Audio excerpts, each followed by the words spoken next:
You're listening to Back Pew Convos. I'm Sean. And I'm Sal. And this is the podcast God wants you to listen to. So if you want to remain in God's will, have a sit down. Grab a beverage of your choice. And have a listen. You're welcome.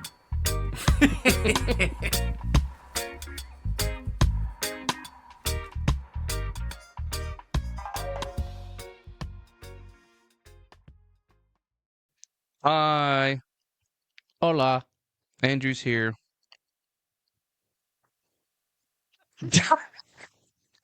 And he's going to remain silent because he forgot his microphone, headphones, XLR cable. Just here so you have something better to look at than usual. Yes. It's here to improve the aesthetic, maybe. This is what happens when you decide to record the day after Christmas, whenever everybody else has a lot of other things going on. Exactly. Simply. But here we are, regardless. I literally just had a thought that maybe we should stop this. I had the same thought before I ever got here. Is that a conviction, or? No. Actually, what I was thinking was, instead of just having you guys share the one mic, I could move my mic between us as well, and then maybe we could pick up all of us. Yeah, but the audio would still suck. The audio is going to be better quality this way, right? It's just going to be a little more inconvenient for these two dudes. I guess. I like to bring Sal down with me. All right, then you guys do that, and I will sit here and do my thing as normal. If there's one person in this whole crew that needs to have a mic in front of them at all times, it's obviously me. Probably true, actually. All right, well, Anything that can prevent me from spewing nonsense is a benefit to have. Well, Let me just take Sal's mic and he can just sit there.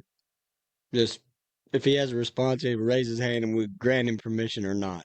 smile and nod. That whole thing. Yeah.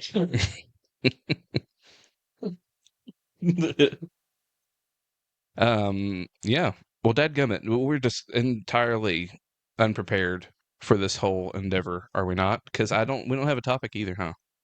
Not really? Not a straightforward, strict topic, no. I mean, when we were talking about topics, and I kind of talked about this the last time that we talked, where my mind just hasn't really been theologically based lately. It's been more around like practicality, like how do I live my faith, so much more than trying to figure out what it is that my faith consists of. And so part of that coming into the Christmas season is just the overwhelmingness of the season itself. You had kind of talked recently about feeling, I don't think you used the term burnt out, but I don't remember what the term was, where you're like, you've been putting in a lot of hours at work and trying to be present at ball games and just everything to where you felt like you just didn't have any more capacity. You know what I mean? And I resonate with that. And as we were getting close to the Christmas day, I was sort of thinking about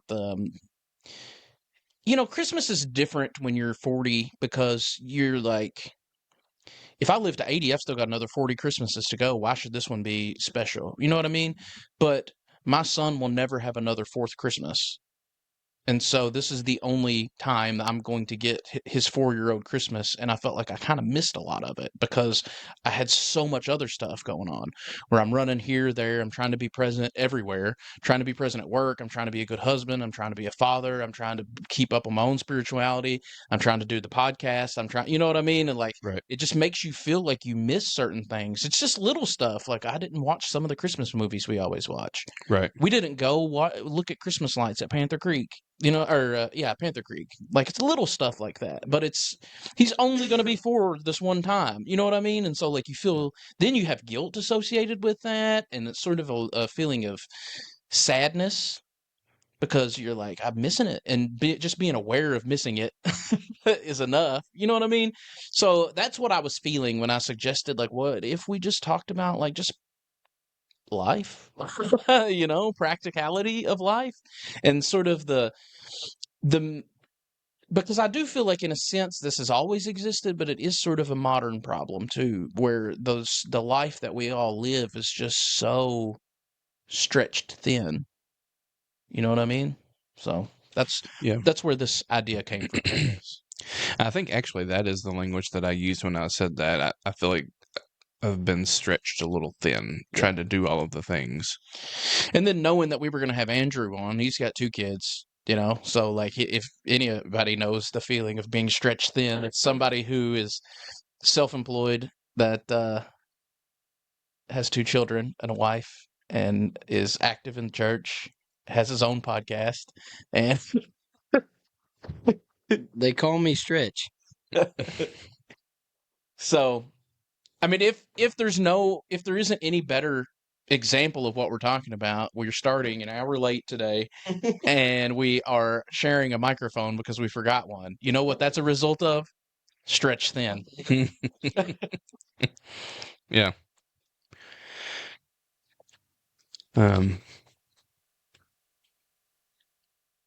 You know, it is funny how quickly you can switch vibes, because I don't feel as stretched thin today. And also, I don't feel,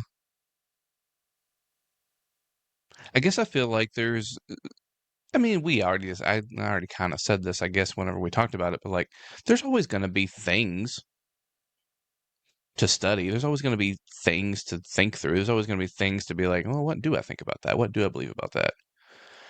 So it's not necessarily that I'm like, settled 100% on in that way, and like now I'm in like put it into practice mode per se. But it's I guess there is the um the additional stress that comes from deconstruction, the additional like I mean, stress isn't really the word that I want to use, but I can't think of the one that is more appropriate. But like there, whenever you're deconstructing, like actually deconstructing, not just like um rethinking some things, but like actually and I guess what I mean is like I think there is a difference between what I experienced and what other people would say like I just studied this thing and like now I see it differently. You know what I mean? It's almost funny that you started talking about this, because when I was running this morning, I was literally thinking about asking you both if you still would if you would still describe your experience as going through a deconstruction, or if you just thought that maybe you were just rethinking or come to a better understanding of what it was you believed. So it's funny that you went that way, because that's literally where my mind was this morning for no reason, and we haven't even talked about anything. So funny you say that, because I was just listening to a podcast the other day, and I can't remember who it is. You guys would hate it. I'm sure. But they said if you came away with I'm paraphrasing because it's been a week, but something like if you came away from your deconstruction still believing that Jesus is the Son of God, some version of normal Christianity, then you didn't deconstruct. And that's not a shot at you. It's just, that's not what deconstruction means. And I thought, I don't know about that. But the more I thought about it, I'm like, well, maybe that might be right. Depends on your definition. But I probably didn't deconstruct. I more like had the Lord come sit down and say, hey, you got this wrong. Or a lot of it, probably 90% of it. I'm going to help you for the next 100 years or however long you live, kind of straighten some of it out. Where I'm at in that process, I don't know, but I think that they might have been right for me anyway. I don't know that they're right for everybody, but that got me thinking maybe I didn't deconstruct, at least for the definition they were using. Yeah, I mean, I think what I was trying to get at is that I think that there is a difference between. I used to would have said that deconstruction is just rethinking things. I don't know that I would say that still. I think there's a very specific element of the rethinking that you transition from just rethinking things to actually deconstructing is what I'm thinking. Right. I don't know how to really articulate that super well, but I do think that there is a turn in which you're not just rethinking things, but you are literally and I think it has to do with the manner in which it affects you is when it becomes a deconstruction. Like for me, it literally came down to the point. I think deconstruction is a good metaphor because it's literally taking everything apart. And like I felt like not just my theology, but Sean, was being taken apart in the process of it. If you don't feel that, then I don't know if you deconstructed. You know? Right. Well, and that's why I was asking the question. It's because I would agree. I've come to a better understanding, I think, or I would describe it as a better understanding of there being an actual difference between just rethinking things and a full-on deconstruction. And so that's what made me think about, like, would you guys consider what you went through a deconstruction, or did you just rethink some stuff? You know what I mean? Like, I would say for me personally, I went through the full-on straight-up deconstructions. Yeah, still. Yeah. So, but I definitely have recognized that difference between the two things, That's where that question comes in for me. Yeah. Yeah, if you have to haggle over whether you actually deconstructed or not, you probably didn't. You know what I mean? And I think if Sean thinks he did, then he did. If I think I didn't, then I didn't. That's real life. We're talking about real life. It only matters what I think if I'm not asking somebody else what they think. So I don't know, but just from me looking into y'all, I would say probably from my definition is somewhere between that crazy person I was listening to and Sal's. And from my perspective, I'd say both of y'all deconstructed, but it's nuances. But it's irrelevant whether you call it that or not. But I don't think I did because I never undid the foundation from Bible school and Sunday school and all that was that God is good. But then I got a lot of garbage piled on top of that foundation. Right. And so I feel like there was no house there to deconstruct. It was more like somebody just had to come in and get the trash out of there so that you could keep going from where you left off. And that's where I'm at. So,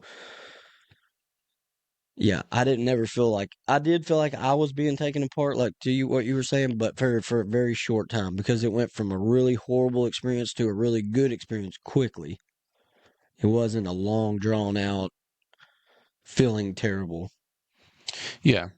I mean, I wouldn't say that I felt that through the whole, I said that I would have said that I spent 10 years deconstructing. I don't know that that's wrong necessarily, but I guess with the definition that I laid out, I guess maybe it's not because, at a certain point, you think you've talked your way all the way out of it. You think that you've thought your way all the way out of it. That's where I came to anyway. Right. I think for me, like the reason where I draw the delineation for myself is that I didn't just like rethink things within the same religious structure or box. Like I literally deconstructed the whole thing and explored other paths of spirituality. Even to this day, I still read, Hindu literature, Buddhist literature, Jewish, like different streams of thought. So for me, that's sort of the biggest factor as to why I wouldn't say I just rethought stuff. It's because I completely left the box that I was in. You know what I mean? And so I think that you can only describe that as a deconstruction. Like but the entire structure of my faith used to fit this one architecture, and I completely deconstructed that and have built back something that is wholly other than what it was prior. Mm-hmm.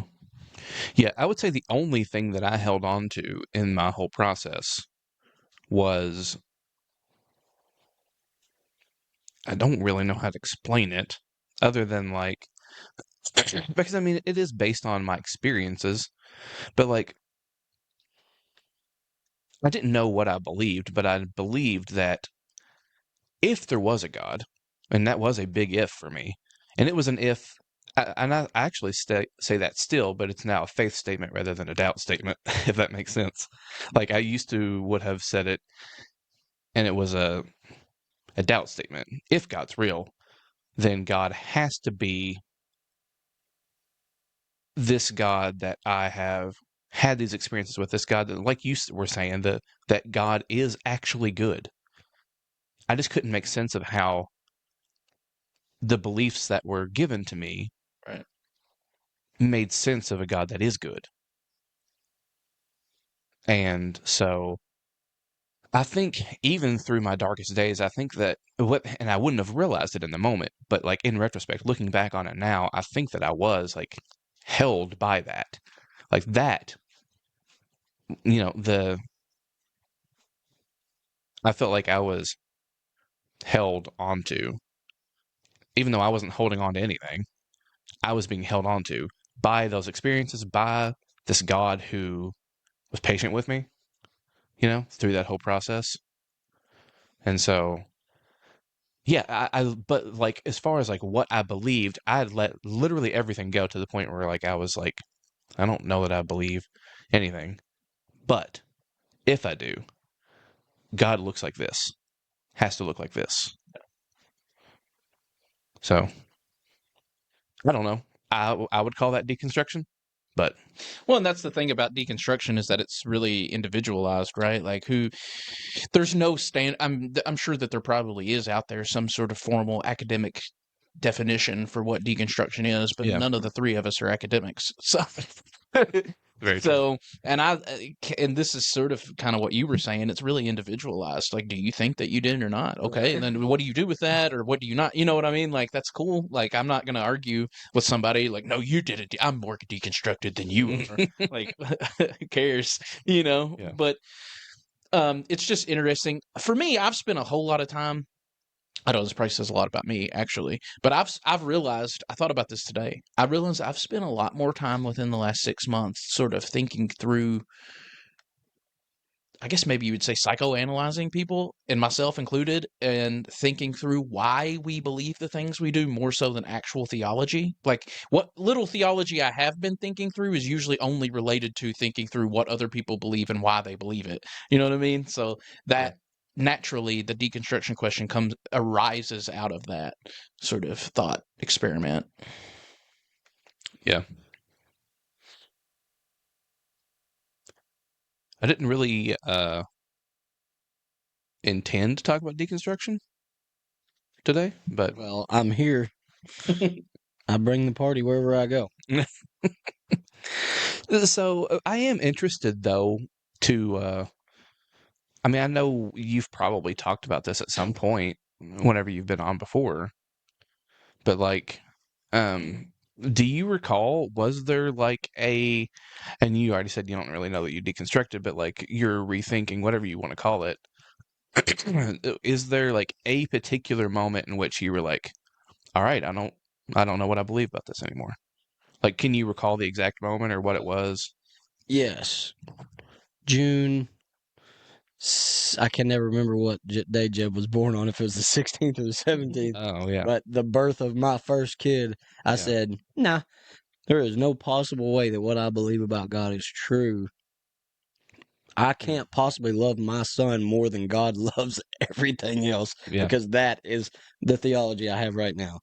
This coming to pass, this kid coming into the world, and me, I would, I always say stuff crazy just to make a point. It's not true. I don't know, but I always say I would kill everybody here for him. I hope that's not true to some regard. In other regards, I'm proud of that fact. But you know what I'm saying. Yeah. But I didn't feel like he would. I felt like he did not feel anywhere near that kindly about me as I did about my son, who I just met. So yes, there was one instant moment where I'm like, no, everything.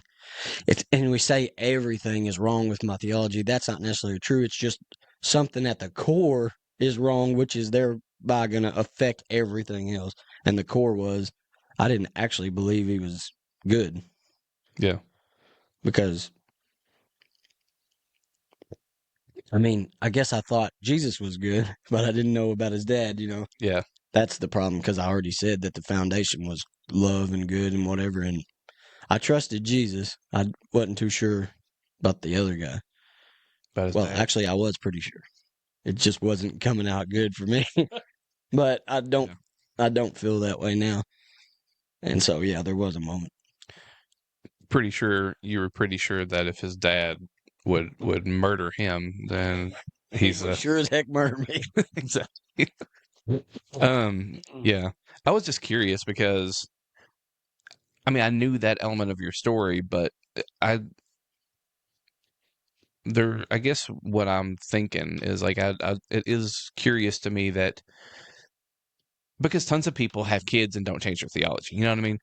Like why is it I wondered I have issues, Sean. Well, I do think there is something about like we all have that one thing within us that is just like the key for us that clicks for us. You know what I mean? Like because we all a way of saying it, I guess we all speak different languages. Like what resonates with one person may not resonate with me, and vice versa. We all have that one thing that just it clicks. You know what I mean? Like, because for me, I started deconstruction, but my deconstruction way before Finn was born. But like now that I have a son, I know exactly what you're talking about.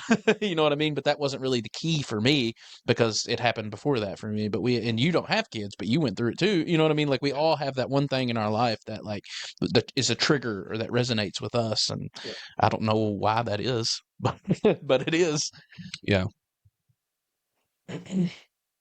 No, I was just curious because I mean, it seems like there had to have been something already inside of you, maybe like already something that experience just triggered it. That maybe other people that have kids also don't necessarily have. There had to have been something that triggered it.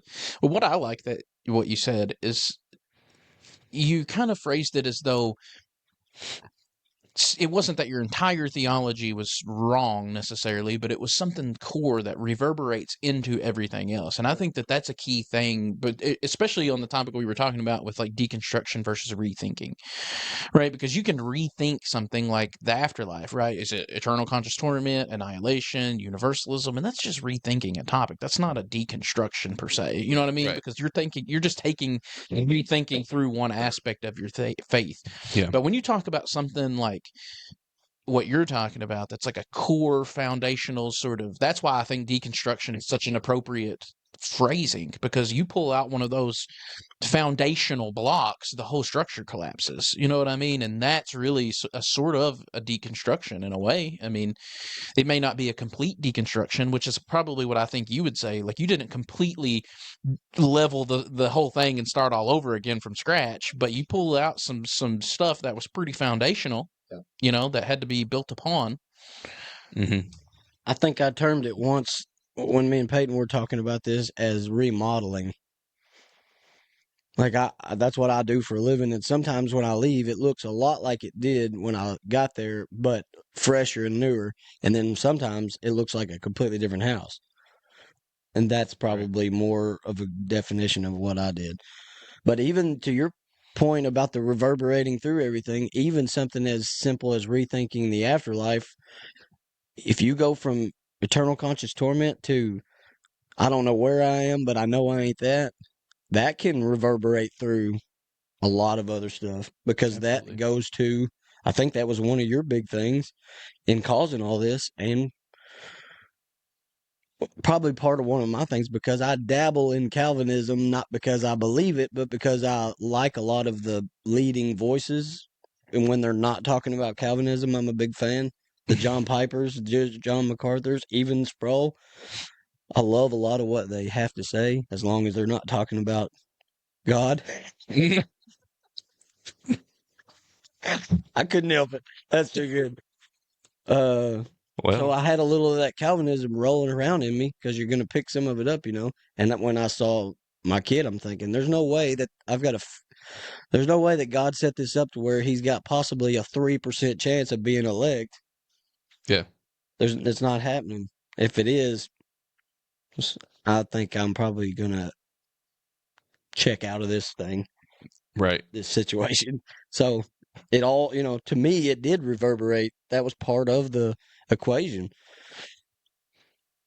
was the afterlife thing reverberating through everything else I had already been taught and came to believe.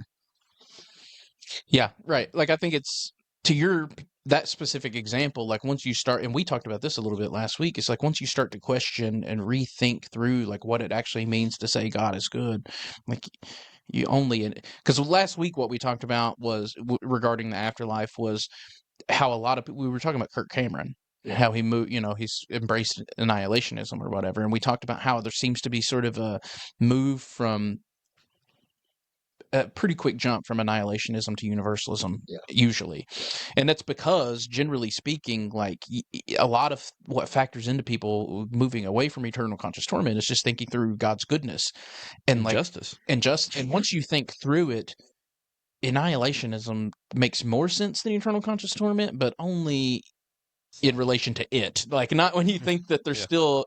So I think you do tend to see a small stopping point there at annihilationism before you inevitably go.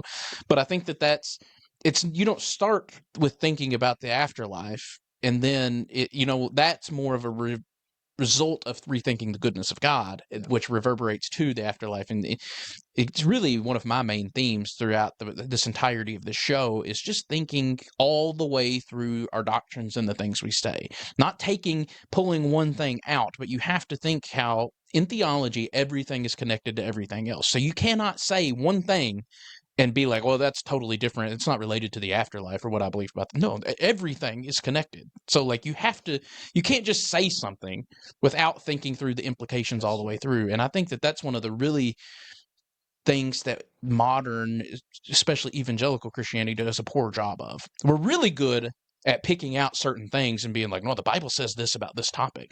But then we just leave it at that. We don't think, oh, but if you believe that, how does it reverberate on down the stream, If you believe one thing in Genesis, it's probably going to have repercussions in Revelation. To your point about the theme, me and Lucas talked about it a while back, and it's not left my mind yet. But if you alter your theology based on something you read in Deuteronomy, if you keep reading, eventually you're going to come across the situation where that change affects something you're reading now. Yeah. So I think it's important to establish a theme, and so far Lucas can say it a lot better than I can about like summarizing his theme, but my theme is God is for me. And I don't know what all that does, but when I come to a scripture and scratch my head, and y'all say it all the time about the Old Testament sketchy situations, but when I come to those, I have to bounce those off of. I already have a theme established here, and I'm not shaking that theme, and that theme is God is for me. He was for them, and he'll be for the next ones. Yeah.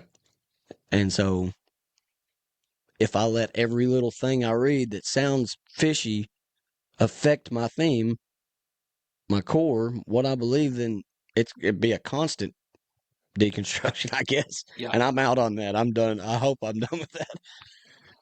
Yeah. I mean, that's the way I think that we've said it before is like God is love. Like that, if that is your core conviction that God is love, that God really is good, that God actually loves everyone, then if you're, I don't know, I started to say something, but it's not even kind of scratching the surface of the complexity of the thing. But like, I don't understand the cognitive dissonance. I don't understand how, like, does not everybody, and I actually know this isn't true, but like, it seems to me that everyone would read certain things and be like, "Huh, that doesn't make sense." With God, as I know God to be all loving and all of the things, the characteristics of God and all loving, all knowing, all powerful, omnipresent, all of the things, good. goodness, beauty, and truth itself. Like, it would seem to me that anyone reading the scriptures is going to come across things like that and be like, that doesn't make a lot of sense. I don't know what to do with that. But then I don't know.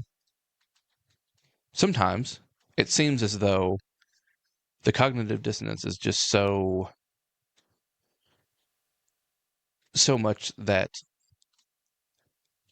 I don't understand why everyone isn't deconstructing. Yeah. I guess is what I'm trying to say. I don't understand how anybody is, because like you said, I mean, it once you see it, like what I think I'm really stumbling through this, but like what I'm hearing whenever you're saying that is like you have recognized this and made the choice that my faith will not be shaken by this reading of this scripture that seems to fly in the face of everything I know to be true about God.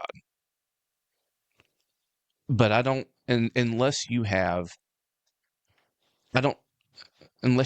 that experience that you're talking about, I don't know how you read the scriptures and aren't shaken. Constantly deconstructing. Yes. Well, I mean, that's literally my story. I mean, really, that's what happened to me. When his catalyst was the birth of his son. For me, it was reading the Bible for myself. Yeah. Literally. Like I had grown up my entire life being told if every single bit, if there's one detail in this thing that isn't literally true, then you might as well throw the whole thing away because you can't trust any of it. And I actually read the thing for myself from cover to cover. And you can only do that so many times before you're like, wait a minute. Yes.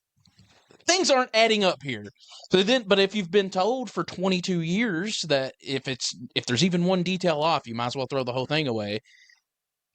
What do you do with that? That was the catalyst. If I had to pinpoint one catalyst for my deconstruction, that was it. I literally just read the Bible for myself and realized like everything that I had been sold about this is a lie. Like it just doesn't hold the weight that I was told it holds.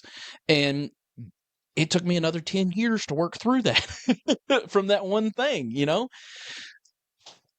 Because you're right. Like to your point, like I think that was my exact takeaway from where I was at when I first came across that and first started to deconstruct was like, I don't know how people read this and claim I probably would have had some colorful language for it, claim the crap that they claim, because it's just, the only way to do it is to just pinch your nose and swallow it, and digest it. I mean, I don't know how you get around it. Yeah. Well, I mean, it seemed like this is not the topic we were supposed to be talking about, but it's perfect. But it's perfect. I mean, I feel like I see the same type of stuff every day. Like, not that I'm advanced beyond the average Christian, because I can guarantee you in a lot of ways that's not true. Probably always, but I see people who have been doing this their whole life, longer than me, still blown around like a pinball every time they read the Bible. And I am too at times, but it's not, that pinball machine is not my whole life. Is where I'm shaking at is usually in one little area of my theology, but I just see it all the time. 70-year-old people, 60-year-old people, whatever, that have walked with the Lord a lot longer than I have, probably closer than I have, but it seems like, I don't know, but it seems like they've never established that theme or their core belief or whatever, because every time they read this, they either are like the silliest excuse to excuse it away, which we see all the time, or, well, actually, I don't know there's probably 3 or 4 different ways, but you know what I mean? Yeah, just burying your head up. Yeah, yep, just like what you were saying. What's that saying? I was trying to think of it when you said that. It's something despite your face, something your nose despite your face. But that would have been the perfect saying, but I can't remember how it goes. But that's right, just burying your head and walking through it anyway, holding your nose while you walk through this stinky situation, just so you don't have to smell it or think about it or whatever. That tends to be what most people do. Do you think that part of that is the predisposition in modern, at least our strands of Christianity that we're most familiar with, which I would just refer to as evangelical Christianity, to always have an answer, to be like, seems like that strand, that kind of Christianity is very intimately tied to the importance of right belief. You have to have the right doctrines, the right beliefs, so you always have to have an answer. So like, that's one of the big changes for me from where, like, when I started my deconstruction to where I am now, is like, when I will read something that I don't know how to deal with, that will paint God into a negative light if I read this literally, there are times when you may ask me, what does this mean? And my answer is, hell if I know. You know, like, I don't know. I hold that with an open hand. Like, I can tell you what I think it doesn't mean. You know what I mean? Like, if you're trying to tell me that God, on one hand, has the ability to save all, but just chooses like 3% or whatever to be the elect and save, like, I don't believe that. I don't know what it does mean, but I can tell you I don't believe that. You know, but I think that that's something you have to grow into, is that comfort with uncomfortability, or with uncertainty, comfort with uncertainty a little bit, you know? Yeah. Because there are some, I don't know, like, there's some stuff in there that I don't know that you have a good answer for, like, or I don't. You know what I mean? Yeah. That's kind of actually one of the funny things about where I'm at with my faith today, is I probably have less answers than I've had in my entire adult life. I don't know why I get so passionate, like on Wednesday nights or Sunday mornings, like when we're talking theology, about arguing when people say something crazy. I don't know why I'm so passionate about arguing with them, because I'm like, any other situation besides the one you just happened to pick a scab on, I don't know either. I'm wrong about that too. So why am I so anxious to defend that? But yeah, I think for me, it's I think that the it's the foundation. Like, I think if the foundation isn't, if someone is, like, when you're talking about saying, like, someone saying something crazy and like feeling the need to defend that, for me, that rises up within me when it's a foundation thing, because I don't, I don't have everything figured out either. And like, there's plenty of things that I would be like, oh yeah, I have no idea what I think about that or whatever. But like, I still think that, like, if something is being said that flies right in the face of the goodness of God, of that foundation, I think that it has to be addressed. I mean, I'm sure other folks will disagree with me on that.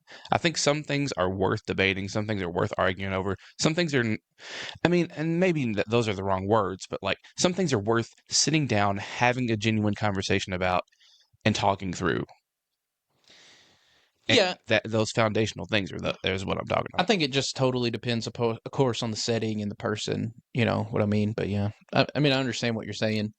It's actually something I've struggled with, because naturally I have the same inclination that you guys were talking about. Like, you hear something that you just vehemently disagree with, and you're like, no, this can't stand. Like, I've got to do something about it.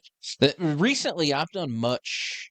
I don't know, depending on your view, much better or worse, but I've done a lot better about that. Like, I just let it be, you know, not necessarily because I think the person's maybe right, but just because I recognize more and more that we all speak different languages. What resonates with me may not resonate with that person at the time. You know, I've had a lot of experiences lately, particularly at like church or Sunday school, where people will say stuff or will read something in a book, perhaps, that I vehemently disagree with. In fact, I find it to be terrible theology. However, everybody else sitting in the room is like, oh, that's really good. So I'm like, I don't know, I guess it's resonating with them. Like, I'm the oddball. I'm just going to keep my mouth shut and let everybody do what they're doing. Maybe I'm wrong, you know? Like, well, I was actually going to say this a while ago, but this is an even better way to say it. But so you don't get to come in Sunday school a lot because you teach Sunday school too. But Yeah. I've seen that of you, just, which I haven't been in there a lot lately, but over the last probably 6 months, I've seen you. I don't know what the right was. I'll just say sit on your hands when those things happen. When I'm like, which I'm sure I say stuff you probably want to say something too, but when the real heretics come out, the real heresy is spoken, out loud for the world to see, and Sal's just like chilling over in his seat, and I'm like, I bet this is taking everything in him to do this. So I've noticed it. So it's like you don't know whether to pat somebody on the back for that or to worry about them.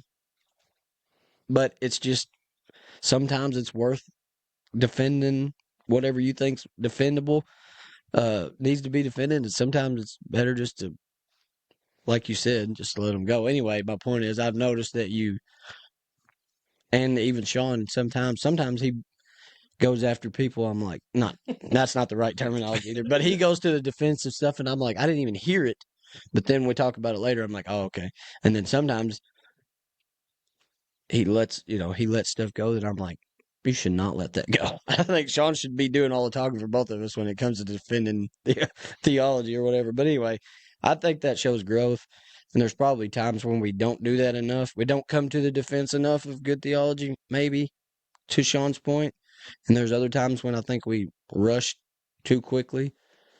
And I have noticed in both of y'all, whether it's I'm not the arbiter of when is enough, but anyway, I thought y'all both handled it more gracefully lately than maybe would have in the past. I don't know if that's worth anything. I would more, for me, I take more of an approach of like people, the church community, the church that we attend is my community. These people know me and love me. Like, if you want to know my thoughts on it, ask me. Yeah. You know what I mean? Like, but there's no reason for me to interject and tell you why I think you're wrong if you're not asking me. Yeah. Like, that's, you know what I mean? Like, if you want to know, ask me and I'll tell you my thoughts and I won't sugarcoat it. I'll tell you exactly what I think. In a nice way, of course. I'm not confrontational. People don't come up and ask me questions. I guess I have a look about me that is imposing. People don't ask me questions. It's the tattoos. But It freaks everybody out. people don't ask me, but I'm more than willing to have a friendly conversation about anything. You know what I mean? But I don't feel the need to just interject myself when I'm not being asked to. Like, I've got a faith that works for me, and you know. Yeah. I mean, I guess when the setting is, which is the setting with our Bible studies and with our Sunday schools, like if the setting is we're all gonna just because the way our Sunday schools work, or at least that one in particular, is like it's more like a Bible study type situation, and like it seems to me that we're all just throwing our opinions out there about what we're reading anyway. Yeah, you're right. So why not? Yeah, no, you're not wrong. I mean, I think for me, what I have found in certain situations, though, is that my opinion, my thoughts on it, is going to upend the class. Like, it's going to. There's been times that where there's been discussions happening where, afterwards people would come up to me and be like, well, we could have used your thoughts on that. You know what I mean? You kept quiet the whole time. And my response was like, I would have had to deconstruct so much to even begin to put input on what we were talking about that it just wasn't the place for it. You know what I mean? Even though Yeah. even though that kind of is what we do, like, or kind of to the point I was making where everybody else seems to be in agreement, like, oh, this is really good stuff. Like, and they're getting something constructive out of it. For me to interject, it's going to be destructive. It's going to cause people, instead of leaving the class feeling edified, it's going to cause contention. People are going to leave confused, and like, you've just kind of got to be able to read the room with that and know when to.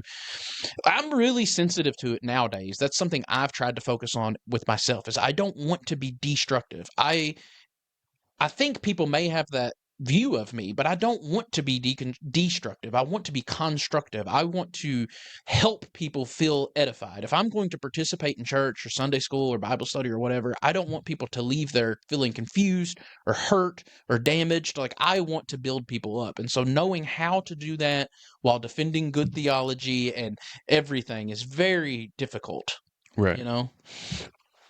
Yeah, well said. And I think you've done a good job of it, for whatever that's worth. You too, Sean. I mean, seriously, I do see in myself a growth in that area. No, I do too. But dadgum, maybe not. I don't know. But that's the thing is, like, for Sal, he feels good about the whatever, the new way of approaching it to try to be constructive and never destructive. But for you, maybe you're supposed to go in like a wrecking ball. There's really no right or wrong. It's just, again, to each person their own thing, what they choose. You know what I mean? You could go in every Wednesday night and buck something, and we'll argue about it all night, but that might be better than letting it go. Whereas Sal is only going to chime in when he has something constructive to say. I don't know. I think it's each person different, different thing. Yeah, I mean, there's definitely a wisdom to know when to say something and when not to say something. And I feel like both of us in our own way have grown in that kind of wisdom. I don't, I definitely know that, like, in particular, there is a right and wrong way to approach those things. And I do feel like I've gotten better about approaching them in the right way, especially from like the first Bible study I went to after I sort of came out as an agnostic or whatever. Like uh, even though I wouldn't have admitted it or maybe wasn't even aware of it, I think like subconsciously I went in there to cause a stir. I was like, y'all keep telling me you want me to come. You want me to come? All right, I'm here. Y'all gonna hear what I have to say. And like, I just came with such a wrong attitude, you know? Well, was it the wrong attitude? Because what my thought was you came in perhaps like a wrecking ball like that, but that was because you needed it. It wasn't about everybody else. Yeah. You know what I mean? Like you had some contention built up in you that needed to be addressed. And like that's one way where my mind frame is kind of changed. Is like I'm more recognizing that my interaction with everybody else and my interpretation of everybody else is really just a mirror reflecting something about myself back at me. Like I'm trying to read the scriptures in that light, that like whatever I'm reading is about me. And I'm not saying like it's everybody should read about Nathan in the Bible. I'm saying it's a mirror, like that there's something in here for me that I need to glean for me personally that's reflecting an aspect of me. And so like that's what I'm really like as I'm reading, even trying to read some things that in the scriptures that maybe we would think we know what they're about. Like, well, what is this talking about in relation to me? You know what I mean? Like my internal state, my internal world. And I think a lot of that, what you're talking about and what the way that we interact with other people during classes is more so about our own self than it is those other people. It's about perhaps even subconsciously that I need to, like, if there's a topic or some sort of sensitive point, we should probably pay more attention to that. Why am I being so sensitive about that? You know what I mean? Because it's probably something subconscious within us that is we're questioning or struggling with, wrestling with. I don't know. Yeah. I guess actually we talked about this a little bit before. Like I'm with you on everything you just said. But I was just thinking back to all of this stuff that we've been talking about kind of actually ties into a little bit of what we talked about before Andrew got here. I was talking about that movie. And I said that one of the things that I came away with, I haven't finished it yet. It's the newest Knives Out movie. Oh yeah, I haven't seen it. I think it's called Wake Up, Dead Man. Is that what it's called? I think that's what it's called. Well, I was fixing to watch the wrong movie. Oh. I want to watch it now. But one of the things I came away with was, like, how do you fight without fighting? Shoot first, ask questions later. That was me 2 years ago or whatever when I first rejoined the group. I don't. There is a right way and a wrong way. There is a wisdom, a wise way to engage in those types of things and to combat bad theology, hurtful. That's the thing. If it's not just that some of these things are like, oh, I don't agree with you. It's like, no, it's harmful for you and others to believe that. And that's where, because I do have sort of pastoral leanings. Like I want to help people. I want to see the church and everyone there move in directions and move forward in a way that's healthy and that's not harmful. I do have that sort of like shepherding instinct to want to protect from harm. And so I don't know how to do that just yet in a way that isn't destructive like you're talking about, but also isn't not engaging at all. It's a I mean, it's a really good topic, actually, that we didn't plan on, but like knowing when to or how to go about it, because it is something. I mean, I can give you a personal example about it, really, but I want to be careful about it because I don't want it to be intentionally critique. But recently in our Sunday school, we were doing that Advent book, and I want to say, first of all, I'm glad that we did it. Because like I'm glad to have the focus on Advent. We talked previously about not focusing on it and not really understanding what it was, and so I'm glad that we took the time to do it. But I spent a lot of the time that we spent in the class not talking about anything because it was heavy in separation theology. And that's sort of the crux of my entire belief, is that there has never been, nor will there ever be, a separation between God and man. Like that's literally what Jesus come to show, is like that there isn't, that God, the kingdom of God is within. Like that's the whole point. And so like whenever people were really going on about the separation theology and we're reading all the separation theology, I was just like, it was taking, like I ended up just sitting there not saying much of anything because I don't know what to, like, that's the foundation of my beliefs. You know what I mean? So like, how can I participate in that without deconstructing everything here? But then everybody else is like, oh, this is really good stuff. And I'm like, well, I don't know what to do. Yeah. I don't know what to say. I don't know how to meaningly interact in that conversation and come away constructive. You know what I mean? When I think the very basis of it is poison, really. Right. Yeah. But this whole trajectory was my fault because I basically said at the top of this thing that whereas I was, before we talked like a week or so ago, I was like, you know what? I'm at a point where like I'm okay. I just want to put all this stuff into practice, and that's not necessarily not true anymore. But I guess I have realized that there are plenty of things still that I'm not deconstructing, but there are plenty of things that I don't know what I think about, and I feel like I need to. I feel like I need to at least have something to say about it. You mean you don't have everything figured out? Right. And I'm not saying that I'm going to be correct about any of it, but I am saying that like there are some things that like I really need. I personally feel like I need to have something more to say about this than I do right now. Atonement being one of them.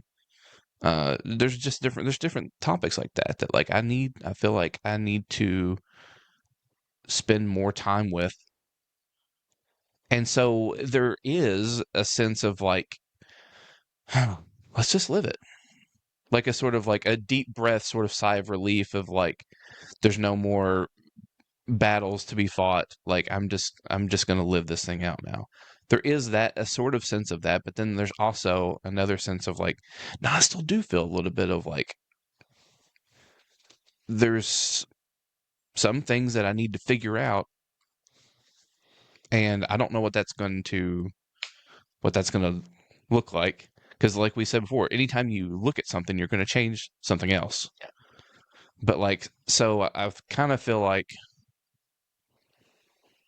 I can go one of two ways. I could enter back into the fray, and wrestle with some more things, or I could do what we were talking about earlier, where you just kind of like stick your head in the sand and just try to live where I'm at, Well, and what you're saying though is really more so what I was trying to get at when we talked about it previously. It's like I'm not in a space to where I think I've got everything figured out. Right. If you guys come to me and you're like, hey, let's talk about atonement theories. Hell yeah, let's talk about it. You know what I mean? Like I'm always down for a theological discussion, but like if you're to come to me and was like, hey, what topic should we talk about? Well, heck, I don't know. Like I'm not really actively rethinking anything. I'm more in a mode of practice. So it's not like I'm not curious. It's not that I don't have questions that still need to be answered, but it's more so of like I'm not actively actively wrestling with like the big issues like I was previously. So like before, when you're like, hey, do you have a topic? What have you been thinking about this week? I'm like, here's a list of 85 things I've been thinking about this week. You know what I mean? Yeah. Like, I don't have that now, but I do have still a lot of questions. They just need probing. You know what I mean? Like, Yeah. Yeah, And like same as a perfect summary for where I'm at. Same way. yeah. Well, like with all these things, there's seasons. It comes and goes, and like you know, um, like I said, I don't know. I guess there is a sort of like inner conflictedness because part of me does 100% think that like um have like a sense of settledness, um, and a sense of like I just want to live this out now. But then there's also the sort of a little bit of a conflict inside of me still, too. So I don't know. I don't know what to do with that. But I think you probably have to do both. And that's kind of related to what we talked about last week too, but that's what I wasn't doing is both, right? I was so paralyzed, spent a good portion of the last 6 months or more paralyzed by my own questions and uncertainties that I wasn't putting it into practice because I didn't know. I was overwhelmed with the uncertainty of everything. You know what I mean? But I think there's a sense of balance. There's a sense of doing both where like you're settled enough to still put it into practice and walk, and like you're not ignoring the practice aspect of it, but Yeah. you're also cognizant of the fact that you still have questions that need to be worked out. They're just not paralyzing questions like they may have previously been. start calling you Nathan the Wise. You've been full of wisdom today. How many times have I told you that we need to record after I run? I literally never think better than after I run. So I ran, took a shower, and then basically you showed up here. Like, Well, there you go. So if Sal gets up and runs and I get out of the bed and come straight here, we agree on everything. That's what we need to start doing. Every time I come on, do it early. Let me just roll out of the bed and come sit down, and Sal go for a 20-mile run. Yeah. And then we'll agree about everything. And I'll do none of that. most of the times we record after work, and a lot of times it's like immediately after my work. So like I've literally just got done putting in like 8 hours of brain work, and then just been like, we come down here to record, and I'm like, at the time I'm just thinking, I could really go for a beer right now. Or a nap or something. Yeah. Well, yeah, I know I kind of took us away from what was going to be the topic, but yeah. That's just something I was kind of thinking about. I like to think of it as allowing the spirit to lead us and guide us in this There you go. conversation. There you go. That's a nice spin on it. Well, so where do we go from here? That's the question. That is a question. What do you have, Andrew? I could read you a quote if I could find it. I think it's interesting if we're going to go into the topic we actually talked about doing. Let's do it. We don't have to, but just if y'all wanted to. Just under an hour in, finally getting to the topic. How about that? We are. I was going to say I think that's a record for us, but I actually don't think it is. Pretty sure we've been like an hour and a half in and then finally got to it Yeah. before. I'm pretty sure y'all have done a whole episode and never even touched on the topic. Well, that's true as well, yeah. But the ones in which we do get on the topic, there has been a couple examples of where it's like over an hour. What I think is interesting about this topic that we had proposed is most topics, I feel like we come into it with not that I know the answer to it, but like there's at least I have a opinion. I have a viewpoint. Like I don't know for sure what my atonement theory is, but I got some ideas on what I think it is. Or like I don't know for sure my conception of the Trinity, but like I've got some ideas about what I believe. But this one is more open-ended. It's more of a question of like, how do you balance everything? How do you not burn out spiritually or familial or job, trying to balance all of those things and keep a mental health about yourself, even, what do you do? I don't have an answer for that. I don't know that's sort of my focus. Me and Kelly were talking about last night, we were talking about goals for 2026 because, it's next week. Yeah. And I actually have a lot of personal goals for 2026, but almost all of them have to do with mindfulness and being present, being more present to myself, my family, my friends, my community, and just being not so burnt out all the time. Not so. It's just weird how when you feel that way, it feels like you actually have been missing life. Like you literally are like, where did the last 6 months go? How did this happen? Like I couldn't even tell you what happened in the last 6 months. It's like I've just been on autopilot, you know? Yeah. Are you still searching for this quote? I have zero forms of social media, so sometimes except for YouTube, sometimes on your YouTube they'll, instead of a video, it's a post, like the people you're subscribed to, and that's the only way I have to see this post, and I don't know how to find it. You don't remember what the channel was? Yeah, I'm on his page, but it's not on his feed. Like, I don't even know how you would do that. Oh. So that makes me upset. Well, so like, why don't you? I mean, I guess that was plenty set up. I was going to say set up the topic. Like, what is the question at hand? What are we talking about?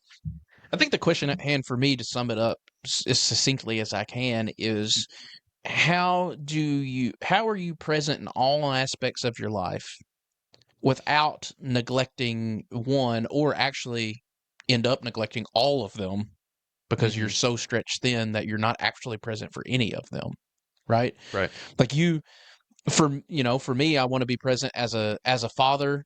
For all of us, we want to be present as husbands. We all three of us, our spirituality and church community is important to us, so we want to be active and present there. We all want to be able to provide for our family, so job is important. Like, how do you be present for all of those things without allowing that to make you not present for any of them, essentially? Yeah. I have no idea. I don't either. I mean, I kind of said this, I think, last week, but like my current plan for the year, I think, is to try to manage my time better. But then even that can lead you to like if things are overly structured, that can lead to its own problems. You know what I mean? Yeah, if you're somebody like me who probably has some sort of mental disorder, if you have things highly planned out and then things do not go according to plan, that causes even more chaos. That ruins everything. So if everything is highly structured, I'm okay with it as long as the structure is followed. But if everything is highly structured and the structure fails, then I'm a mess. I don't feel like I'm as much that way. But yeah, there are definitely can be pitfalls to that as well. So let me read this, see if this takes us anywhere. I'm not a Jelly Roll fan.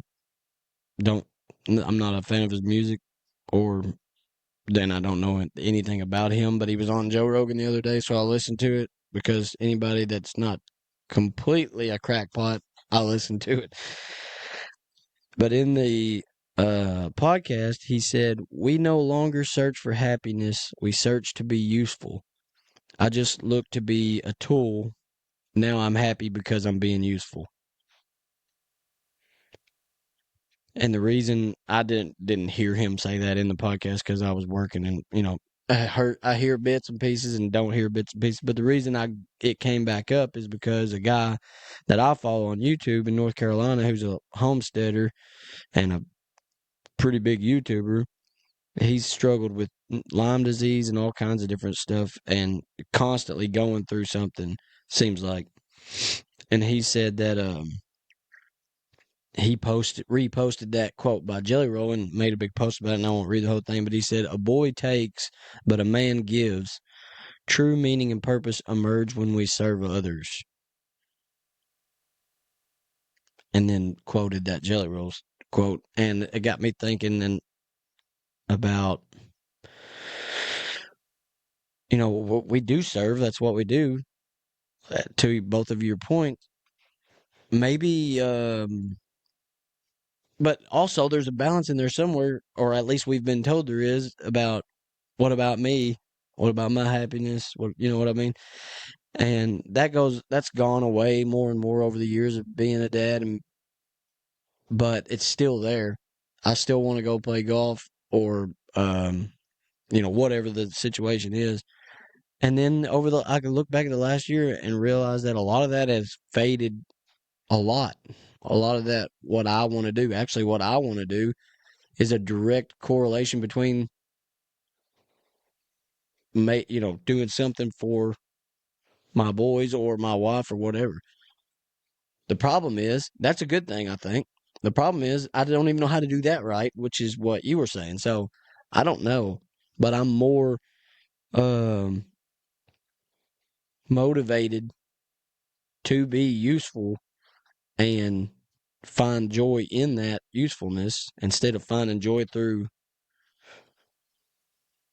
my own personal goals or whatever than I've ever been. But I still don't know how to do that practically. How to be everything for everybody, I guess, is the right way to, or a way to word it. Yeah, it's probably a good way to word it, actually, being everything for everybody. I think part of it for me, and this is why I said when I was thinking about my goals for next year that I really want to do a much better job of dedicating time to sort of meditation practice, contemplation, prayer time. Like really just making an effort to.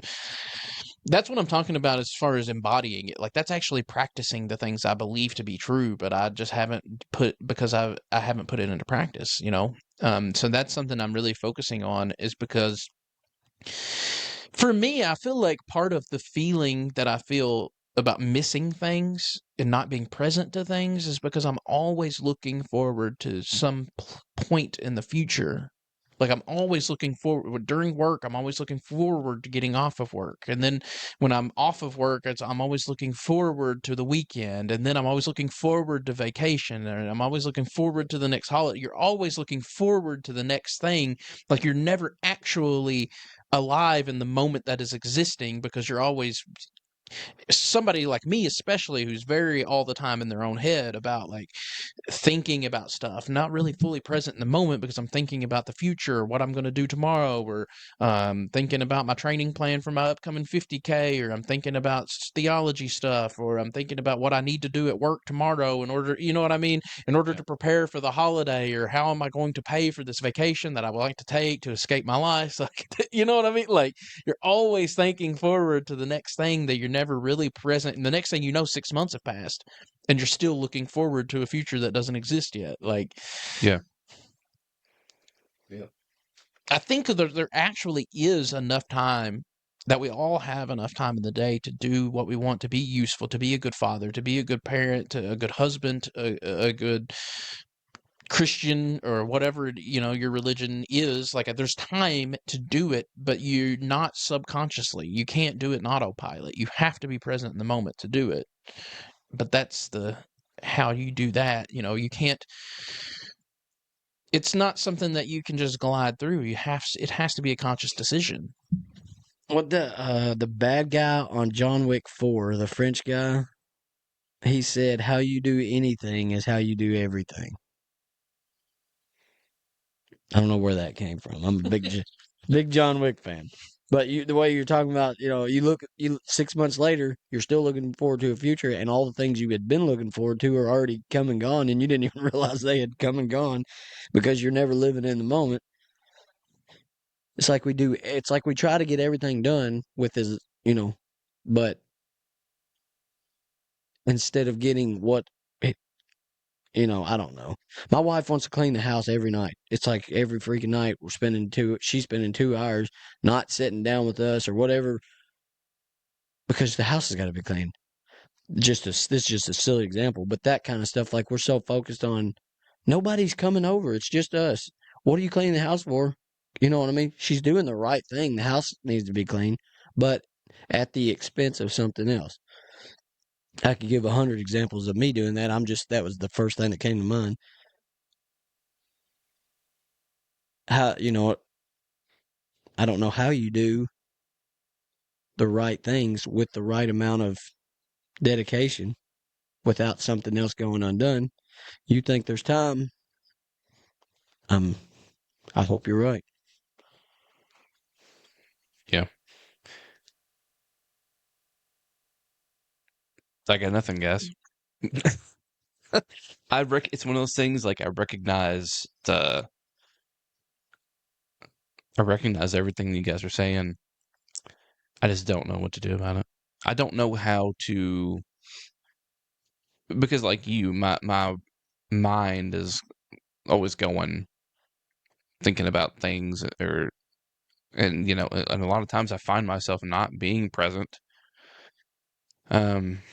Sometimes I find myself not being present because I don't want to be present for whatever the thing is. You know what I mean? Well, that's a different situation. But yeah. I'm thinking about think about how many times you've been on vacation, and it's a vacation that you've been looking forward to for 6 months, and halfway through the vacation, you're already looking forward to the next vacation that you get to take. You know what I mean? Like, it's like Yeah. we're always projecting forward to even the times that we were looking forward to 6 months ago. When those times come, we're not even present in them. We're looking forward to the next one and I don't know how you don't do that. Yeah. And really, those are two different things. I mean, that's a big problem for me, but also kind of like going back to what I said originally about the whole Christmas. Like, I feel like I missed the Christmas season, and I made excuses for it because in years past, I felt like I was missing, like, Halloween always used to be one of my favorite seasons. Watch all the scary movies. I love that stuff. I was a big horror movie fan. And, like, ever since I started coaching football, like, pretty much forget Halloween season. You're at football practice. You got all kinds of stuff. Well, this year I didn't coach. I still missed it. Still didn't watch any of the horror movies, like, because that was just an excuse. Like, there's always is time if you prioritize things and, like, are actually present and dedicate, like, be present in the moment that you're in. I think that there is time, but that I was able to point to football and say that's an excuse. That's why I'm not present. That's why I'm missing the holiday season. And if I just didn't coach football anymore, no, that's not true. Still missed it. Like, and I think part of it is this the mentalness of it, but I do think there is an aspect of life where we just have to start prioritizing stuff. Like, we do want to be, to your point, you said, be everything to everybody. You just can't. Like, you have to be able to be multiple things, but not all at one time. I can't be the best employee at my job and the best father at the same time. Just not happening. Like, while I'm work, I have to be the best employee I can. But when I'm home with my son, I can't be that best employee. I have to be the best dad. You know what I mean? Like, you have to be able to sort of prioritize those things, I think. Yeah, Perhaps. that makes sense.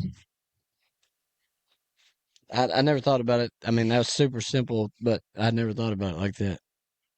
Whatever situation you're in, dedicate everything to that until it's time to be the next, instead of trying to be everything at one time.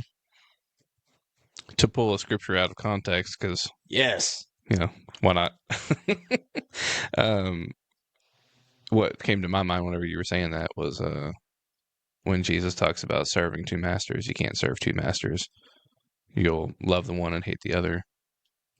And that, I mean, I hear what you're saying about out of context, but really it's not, because part of this conversation is how do you provide a life for your family and be all of these other things and still keep one of the first things that burn out for us is spirituality. I mean, I'll be as transparent as possible. This isn't the only reason why I don't come to church on Sunday nights or participate outside of Sunday mornings, but one of the factors for it for me is because I don't have the time to, like, it actually makes me resent church. The fact that I only have Saturdays and Sundays and I ended up spending my whole dang Saturday or my whole Sunday at church. Like, I have no time to breathe. You know what I mean? Like, it makes me resent it. Like, how do you stay spiritually not burnt out whenever you're feeling burnt out everywhere? You know what I mean? Like, that's part of Yeah. this conversation. And you can't serve two masters. That's kind of the point. Like, Right. Yeah. Hot take: we go to church too much. it's not a hot take for me. I agree. The bad thing about me is I feel like if we're having it, I should be there. I can't do the whole, no. But I wish I could. Yeah. Go. I have some thoughts, but none of them are ones that I think ought to come out of my mouth. Going back to that whole wisdom thing we talked about earlier, knowing when and what to say and when not to say the things and all of that. I actually more so than here I am thinking about actually saying the thing or about to say the thing I said I wasn't going to say. Leave him into his own demise. He'll do it. I mean, I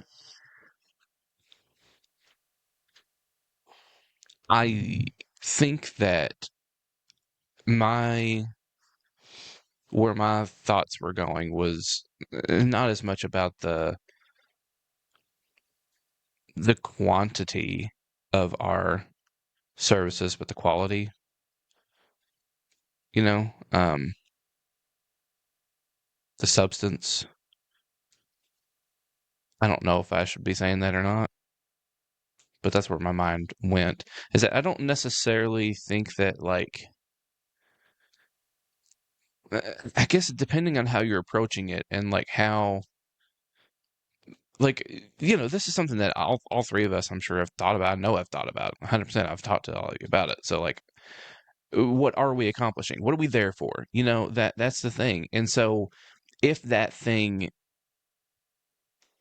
we know this is what we're trying to accomplish and that thing is accomplished, then there's no need for extra, depending on what you think the goal is here. Right. There's that, and then there is the aspect of you don't. If you feel like you're getting what you need to out of it, it doesn't feel like a waste of time. Yeah. Right. So where I said, I feel like I only get so much free time and I'm wasting so much of it. My whole Sunday's wasted away. If I felt like I was getting what I needed to, I don't feel like I would feel like my Sunday was wasted away. You know what I'm trying to say? So it is a both quantity and quality kind of thing. And I mean, I think more often than not, I do feel like I receive something that, I do feel like I benefit from going to being there almost every time the doors are open. You know what I mean? So. Well, I mean, there's a conversation to be had there about you get what you give. You put, Right, yeah. It goes back to what I was saying about everything being a reflection of your own self and a mirror. Just like looking at the Bible and the scriptures and saying, what is this saying about me? You know what I mean? When I go and attend a church service, if I don't get anything at all from it, is that a reflection of the service and everybody else besides me? Or is it actually a reflection of me and what I'm approaching it with and putting into it? You know what I mean? So that's what I think. That's why I feel comfortable saying what I said, because I'm not necessarily critiquing the church or the people in the church any more than I'm critiquing myself and saying, when I say I'm not getting anything out of it, I'm not pointing fingers at anybody else. You know what I mean? That's why I'm not feeling like I'm alienating anybody by saying that, other than pointing the finger right back at myself. It's a reflection of me, you know? Yeah. I just didn't want anyone to mishear what I was saying as being as saying our church sucks and our services are That's the soundbite right there. Yeah. Yeah, they're just gonna clip that out, but no, you know what I mean. When I talk about quality over quantity, I don't want people to mishear me and think that I'm saying that the quality of our services is trash. I'm not saying that. I mean, there's always room I think, for improvement on again, it goes back to what you think the goal is, though. And if everyone's coming there with a different goal in mind, then I don't know what to do about that. But anyway. Well, maybe we should do a topic or the next study. What is the purpose of the church? What are we even doing here? And do we need to do 3 services a week, 9, or 1 to accomplish that purpose? Maybe because 7. I bet you fewer people know what church is for than don't know what church is for. I mean, I think it's funny because it sounds like a silly topic, but sometimes you just need to ask yourself the simple question, like, what are we doing here? What is the point of this? You know Right. what I mean? Like, I think it gets even weirder whenever you actually look at the church in the early church, like I mean, even like going back to Acts and like what was going on, what they were doing, what they considered church. Like it wasn't what a lot of us are doing, you know. So I don't know, man. It's definitely a topic worth talking about at some point. it is interesting too, because you kind of framed it of, if everybody's trying to get different things out of it, or everybody has a different goal in mind. And I do think that that's, in a sense, almost inevitable, just because we all have different visions of even what I mean, we all attend the same church and all have different, the three of us have different beliefs on certain things. You know what I mean? Just different, not necessarily church as a whole, but our theologies all slightly vary. You know what I mean? So like everything is different. Some people are going to get their purpose for church is going to be different than mine. You know what I mean? Like some people maybe are more focused, like when they hear that they need to focus on their prayer life, they're thinking about they need to start going to prayer service or whatever. And that's not what I mean. I mean the exact opposite. Like what I need more alone time. I need to focus. You know what I mean? Like those are two totally different things, but you can hear it. And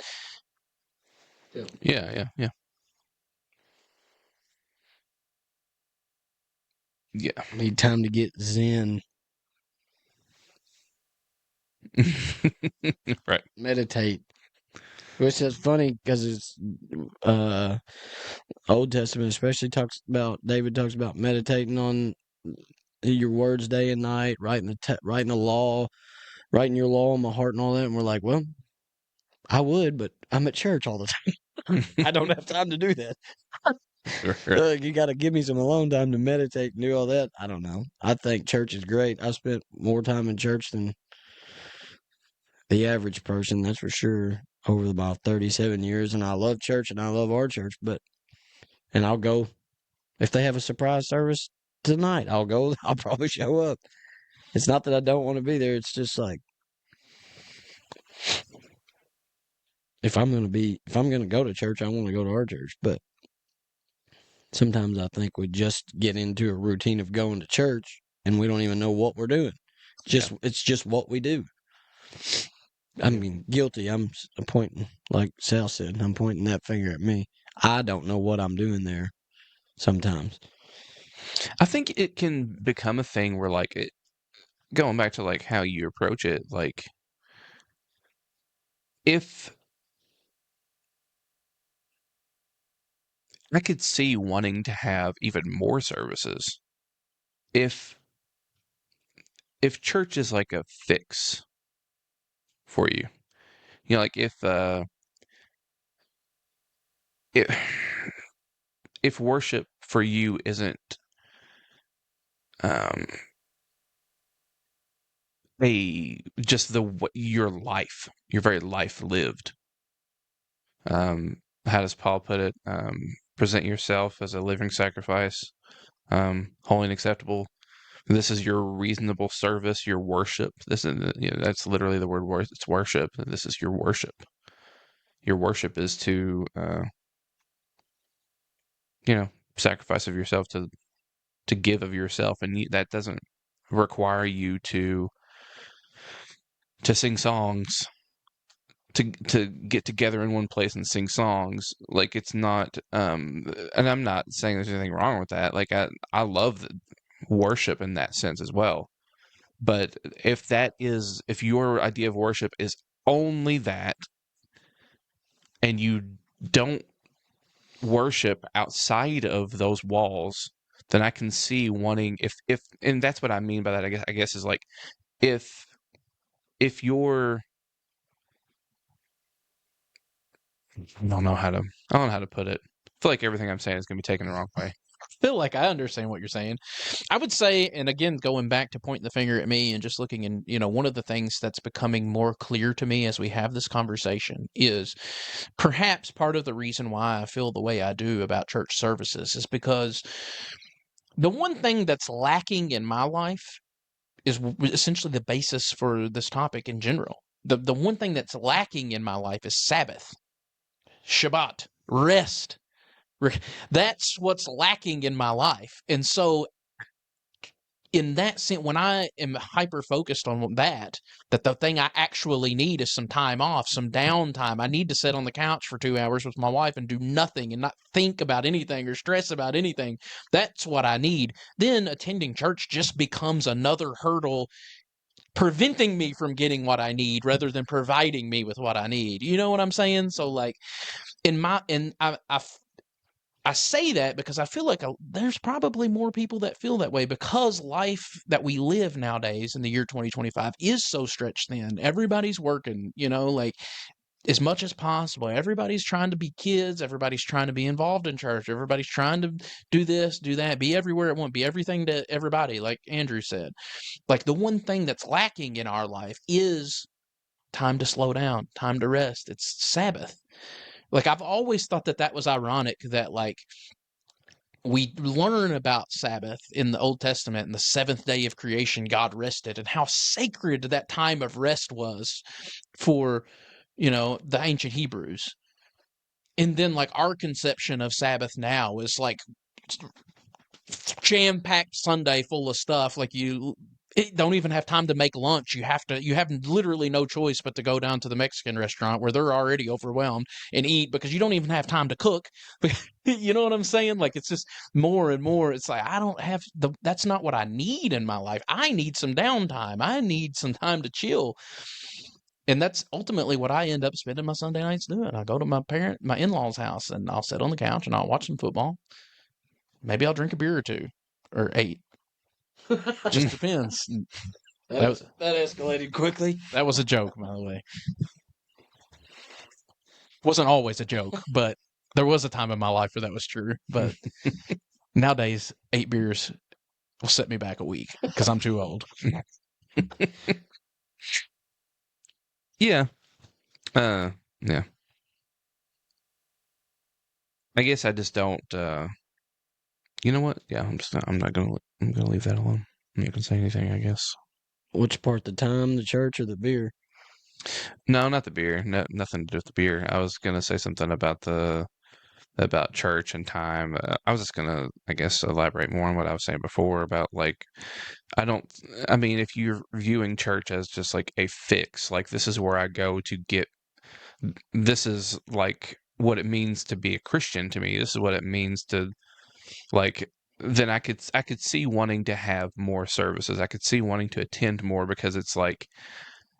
I keep thinking of the term fix, like a drug, like, but I think that if that is the way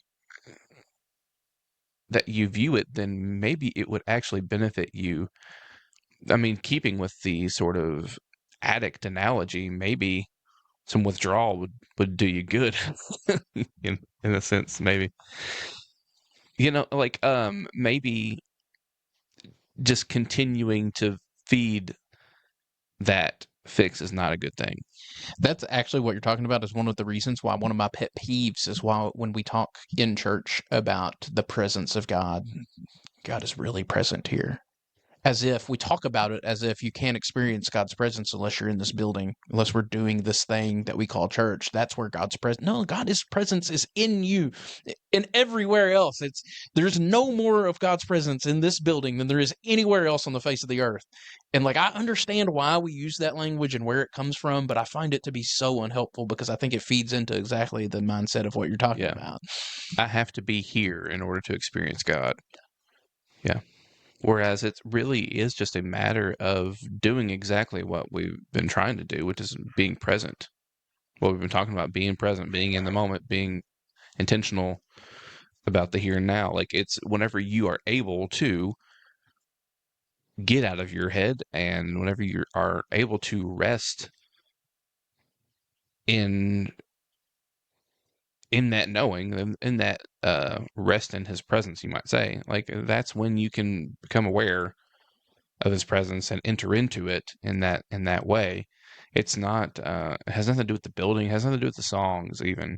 I mean, the songs can help get you there. They can help get you emotional and get you there, but like it's it's even the songs, like if you're not, what gets you, I think what the songs do is help get you out of your head and get you into thinking about the words. And that's what it does for me anyway. When I think about the words of the songs and what they mean to me, that automatically puts me in the moment. It puts me in the present, which then makes me aware of his presence, and I'm having church. Which I think is what the Duffer Brothers were getting at in Stranger Things. That's why music it plays such a valuable role in the show. It pulls them out.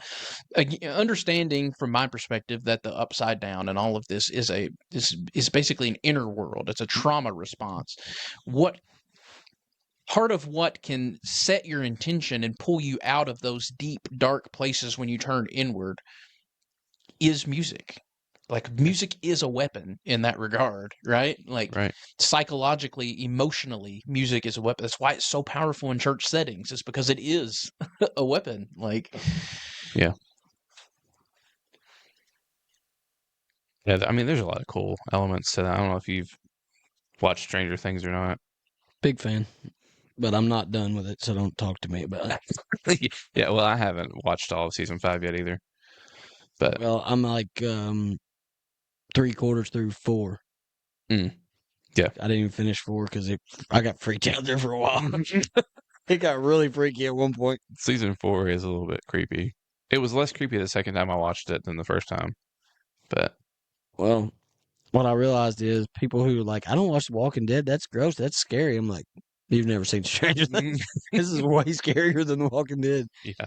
what I think makes it really, really scary is when you start to view it like what I was talking about. When you realize this show isn't actually about literal monsters. I mean, it's told through the perspective of monsters, but it's an exploration of our inner worlds and our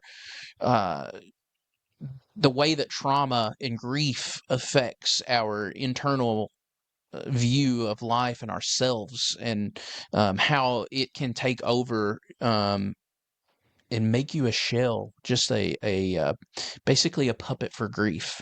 I don't want to, no spoilers because you're not there yet, but there's a very important line in season. You're probably not there yet either, actually. It's in season 5, but there's a very important line where someone will say something to the effect of their victims as puppets. And that I would interpret that as the person who said that it being the embodiment of grief and trauma.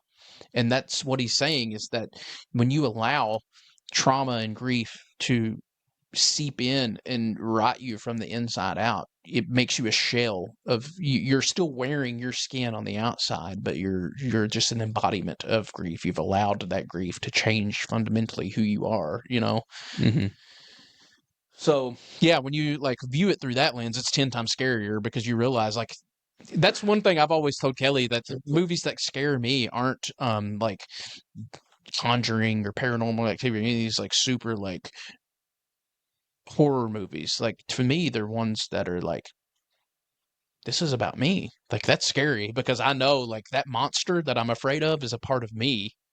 That demon that I'm worried is going to possess me is actually just a part of me internally. That's, you know, like, can become a part of me. Like, that's real horror. Yeah. I think I just had deja vu. That's cute. You know what that means? Actually, I don't know if you know that. That means you're entering the upside down. Oh, crap. One of the old Christ Gospel teachings was basically that. Yeah. Yeah. Whenever you have deja vu, it's like a sort of like reassurance that you're on the right path. And we don't have to get into. Well, you threw me off because you said, I don't know if you know what that means. You didn't say, I don't know if you know what these crazy people thought this meant. No, I think according to science, I could tell you what it means, but that could be wrong too. I don't know. Yeah, that's a funny thing. I believe in science. I only believe in science. No, that is one thing that always kind of gave me a little bit of made me feel good. And I just completely crapped on it. Yeah, sorry. No, It's fine. But like the way it was framed, it did kind of give you a little bit of like, oh, well, that's cool. It means like I'm right where I'm supposed to be. And things are going the way they're supposed to be going. Can you imagine though having deja vu when things were just Yes, god exactly. awful? You're like, oh, this is how things were planned for me. Thanks a lot. This was the path that I chose in the loins of God. Okay. Yeah. No, it's yeah. We've talked about that before, but anyway. Deja vu. I like it. We really went on a tangent with the music thing. That really sent us down a rabbit hole there. When did we start the music thing? I don't know. You were mentioning something about music and how it can make you feel a certain way, and then I went on a tangent with the whole Stranger Things thing and music being a weapon. But Yeah. Kate Bush. It's like a double-edged sword. What's a Kate? What? You said Kate Bush? Yeah. I don't know what that is. She's the one that does that song from season 4. Oh, okay. Real popular song. I like Bush. It's like 90s. Yeah. 'cause I don't want to come back down from this cloud. Had the real Scott Stapp slurring your words things going on there. Yeah. Me and Cameron need to come on together and do another music episode. Yeah. I don't know how we would, logistically, I don't know how that's going to work, but we'll figure it out. Funny enough, to continue on the music tangent with Stranger Things and the quote that I just gave you about the puppets, what was the name of the song that Eddie played guitar to? Master of Puppets. No offense, but Metallica's like the worst band ever. It's not offensive to me. I know it's not to you. I'm wondering what Sal's gonna think. I like Metallica, okay. Older Metallica. Like, they're not my favorite band, but it's quite a stretch to say the worst ever. I do think that's not fair to say the worst ever. I thought that was a conservative way to say it. That's how little I think of them. No, I'm just kidding. I'm not a fan by any means, but I don't think they're the worst band ever. I like a lot of their older stuff. I think it's pretty good. Kirk Hammett is an unreal guitarist. I think Hetfield's a pretty good guitarist, a solid vocalist. Lars Ulrich on drums, I don't really care. I was gonna say, do not even say that Lars is anything but. He's the best drummer. Okay. I don't hate his drumming. I think he's fine. Like, I'm not going to say he's the best ever, but I think he's good at what he does. It doesn't bother me. But I'm not a drummer. I'm not a musician. Like, Yeah. Never been a big fan of Lars. I would take Joey Jordison in the condition he's in right now over Lars Ulrich. That's a horrible thing to say. I don't actually get it, I guess. I don't know. Oh, What's going on? he's not alive anymore. Oh. No, he's in heaven. I hope. No, Oh. I'm planning on it. See, I didn't know that. Yeah. You didn't know that? Slipknot's new drummer, he's got a weird, crazy name, he's better than Joey. And I didn't know that existed. Check him out. He's good. Slipknot, ladies and gentlemen. Yeah, I never really got into Slipknot. I mean, I recognized that name whenever you said it, but Joey Joyce? yeah. Yeah, you'd know him if you saw him on YouTube or something, because he's on all the... You would know him if you saw him, basically. I ruined the joke, though. Sorry. That's okay. Everybody ruins my jokes. That's how sucky they are. I guess I could have just pretended I knew that I got it, but... Well, I didn't know you didn't know who it was, or I would have known you didn't know he was in heaven, but it was a shot against Lars, you know. Yeah. Rather have a dead guy than Lars. Right, I got you. Okay. I understand the joke now. But there are layers to it, because in one way you could say that Joey Jordison was such a good drummer that even in the afterlife he's better. Like, how much of a slight is that really to Lars? Joey was really that good. Yeah. That's true. Yeah. Well, dadgum, what do we want to talk about now, or do we not want to talk about anything? What are we doing? Do we want to talk about the Paul guy getting knocked out by Anthony Joshua? Because that was fun. Jake Paul. I couldn't remember if it was Logan or Jake. I don't know the difference. Yeah, it's Jake Paul. Logan is WWE. Yeah. Jake is an actual boxer. Also they WWE. say. Also WWE version of boxing. No, I actually didn't. I actually didn't watch it, and I didn't really have any thoughts. I just thought it was kind of funny because everybody was always talking about his fights being rigged, and then he like got his jaw broke. Yeah, I still think it was rigged though. It could have been, but I just remember I didn't realize. I guess because I don't follow boxing. I didn't really. That guy he was fighting Joshua is a freaking giant. Like he's huge. Like when I seen him standing next to him, I was like, "Oh gosh!" I think they said he's 6'6", and 240. and he's built like a superhero. Yeah, like a legitimate action figure in flesh and blood. And when I seen him standing like at the weigh-in, I was like, "Oh, this is going to be bad." His record's like 38, I think, in 4. Like I've never even seen the guy box one time, and as soon as I just seen him standing there, I was like, "This is." Multiple time heavyweight champion. Probably in big trouble here. Still, like, not like Tyson, like, still in his prime. Pretty well still in his prime. Like, I mean, yeah. I mean, boxing is one of the most rigged sports anyway, I think. But, like, in particular, I mean, the dude came out wearing, like, Hulkamania gear. Like, it's WWE. That's what we're watching. I always thought it was silly when people would talk about the UFC being rigged, though, because like, I mean, it would be so hard to rig that stuff. Like even the wrestlers aren't that good at faking. WWE wrestlers aren't that good at faking what they do. Like these would have to be better than the WWE wrestlers at faking pulling their punches and taking punches and like. But boxing is different. You can fake that. Yeah, well, especially because like it didn't look like Anthony Joshua even attempted to fight.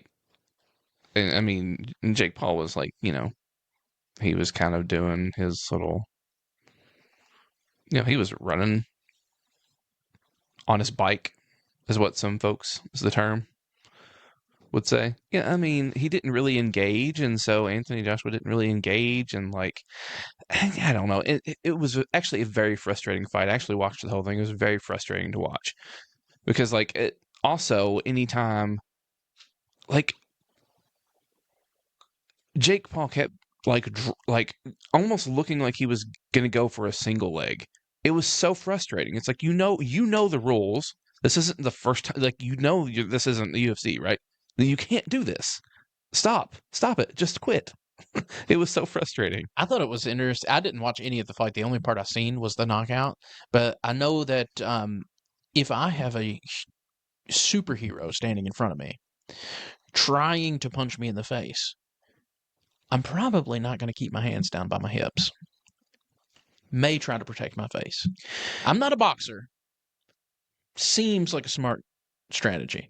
And he was instead, he's like, "Oh, I'm backed into a corner with a giant man trying to punch me in the face. I think I'll just drop my hands, right, and get punched in the face." Yeah. What happened? Yeah, there's a lot of fishy stuff that went on, in my opinion.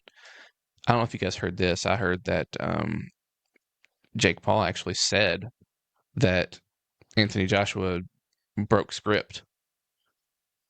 Like he came out and admitted that like there was a certain way the fight was supposed to go, and he didn't stick to it. I seen posts about that on social media, but I just assumed it was made up. But that's the thing is you never know what to trust and what not to trust anymore because of AI and social media. So, and I don't know. I'm not saying that it was, but what I am saying is that to me it just all looked very suspicious. Like it didn't seem like either one of them were really engaging until the round like where he got knocked out. And he didn't actually get knocked out. He didn't seem like someone who was concussed. You can actually see it. I mean, that's what I thought whenever I saw. I was actually surprised they stopped the fight because, I mean, he technically, I guess he wasn't up for the count, but like whenever he hit the mat, he was like, he like laughed and like looked at Logan and said like, "Oh, that was a good one," when he got hit. I've only been knocked out or choked out a couple times in my life. I've never like landed and been like, "Oh, that was a really good one." Like I don't know, like I don't know, I don't have a ton of experience with it, but like that doesn't seem like someone who's just been knocked out or concussed or is like out of it. He seemed fully aware of what happened and where he was at and who was around him, and he did actually get up. Like, it was close enough where I was like, are they going to call it? But I don't know. There was just a lot of like stuff that was kind of fishy around it. So I don't know. I don't know if it was actually a setup thing or not. I don't know if it was supposed to be, and Joshua just maybe hit him, put a little too much on it, and it actually broke his jaw. I don't know. What was the fight worth? Is $60 million? I had heard estimates of 90 something million apiece for them. Okay, so I'd say they're both doing fine. And Yeah. if they did fake it and it was supposed to not be fake, then shame on them. That's why I watch the UFC. But you're not faking that. There may be things fake happening, but overall, that's not fake. The only thing I think you could fake is maybe the outcome. Like if you were like intentionally lost for some reason, you know. I think the most that they can do, you would point to something like that and say it's fake, is not necessarily rigging how the fight goes, because anything can happen when you lock two men in a cage together, but setting up matchups that you know are pretty favorable to one person over the other. Versus only who you want him to fight. Right. Like, I think that the matchmakers can kind of decide who they like. If you know, I think this guy's going to be a superstar. I think Conor McGregor's going to be a superstar. We want to set him up like to be a future champion. Like, you give him an easier path. Not saying that Conor McGregor had an easier path, but he's kind of one that kind of seemed to rocket to the top. You know what I mean? Like, you could give someone, because it's not like a tournament setting where you have to like win so many matches. It's literally just like get a couple of good wins, create some hype, then we'll throw you in there for a championship fight. You know what I mean? Yeah. Look at Ronda Rousey, first woman in the UFC, never loses a fight, holds the belt for however long, defends the belt, defends it, and then a real fighter finally gets to the UFC after 7 or 8 women, a real fighter, and actually the one that beat her wasn't actually a real fighter either, but finally somebody knocked her out. And then that chick gets knocked out and don't hear of her anymore. Well, now that it's been a few years, there's 100 axe murderer women in the UFC, but she was the first one. So she is who she is because she was the first woman in the UFC. I don't want to fight her. I'm not saying she's weak, but there is some storytelling and some WWE involved in that part of it for sure. Yeah, well, I mean, at the end of the day, they are trying to sell tickets. Chael Sonnen, his whole shtick, like, that is very WWE, like, Oh, yeah. but he made a lot of money, sold a lot of tickets, got a lot of fights that he probably really shouldn't have gotten just because of his, his character, That was actually part of what one thing about UFC that kind of I ended up not liking about it was that I'm someone who likes very structured things in my sports, and it's part of the reason why I don't follow college football like I used to. It's because of the playoff. It's all subjective, who gets in, who gets out. It's all based upon these arbitrary rankings that journalists decide to rank people and all this crap. Like, that's what you don't have that in the NFL. You have a set schedule, you have set divisions, the winner of the divisions makes the playoffs, there's a set criteria for making the wild card, and then the playoffs are set, boom, boom. There's no subjectivity in it. UFC wasn't like that. It was about selling tickets, like you said, But yeah. Anyway, that was a little off topic, but yeah. I don't know. I mean, the Jake Paul thing, I mean, I think as long as you go into it knowing what you're getting, then, like, yeah, it's fine. It is what it is. Like, I didn't really go into it expecting to see like a legitimate fight. What kept frustrating me was that Jake Paul, it was really his, like, why he kept, like, he wasn't just like he wasn't just like wrapping him up like I don't know enough about boxing to remember the technical term. Like, he was like not clinching, but you know what I mean. Like, whenever they like tie up, it wasn't just that. No, he was like like dropping down like he was going to go for a single leg and like actually grabbing his leg. He didn't actually take him down, but like he was like, and that was just super frustrating to me. That was what was frustrating to me. It wasn't frustrating from the standpoint of like, I thought this was going to be like a really good fight, but like it does seem to me that like what Joshua did, and what was it like, I don't even remember which round it was, the 6th maybe. Like it seems to me like he could have just done that in the first, right? Like we're talking about a dude who's has an insane reach advantage. It's much bigger, stronger, hits hard. Most of his wins are from knockout. Like, I don't understand how that wasn't happening in the first round. And Sal is leaving. And podcast is over, folks. Well, he ruined it. We made him mad. He talking bad about Jake Paul. I'm not really even talking bad about Jake Paul. I mean, it is what it is. Go get your money, champ. You know? I couldn't care less about boxing. Jake Paul, Anthony Joshua, whoever he is, don't care. I mean, I think as long as you accept that that's what it is, and like, I don't think it's that big a deal, you know? Like, yeah. He made tons of money, and that's what the goal is, you know? So, as long as you're not can't going hate in on there him. thinking, I'm fixing to watch Ali in his prime. Right. That's a different sport. That's over. Yeah. Apparently. I watched the last boxing match I watched was Mayweather, Conor McGregor. Yeah. And that was actually probably not anywhere near the worst boxing match anybody's ever seen. So I was glad about it. I mean, I thought it went good. The hype going up to that fight, the trash talk, all that. So, some of the funniest TV you can watch. If you go back and watch the Mayweather, Conor McGregor camps going back and forth and tweeting and interviews and all that, it's so funny. Conor McGregor exploded the UFC. I mean, it was huge before anybody knew who he was, and then it went to a new level. It was.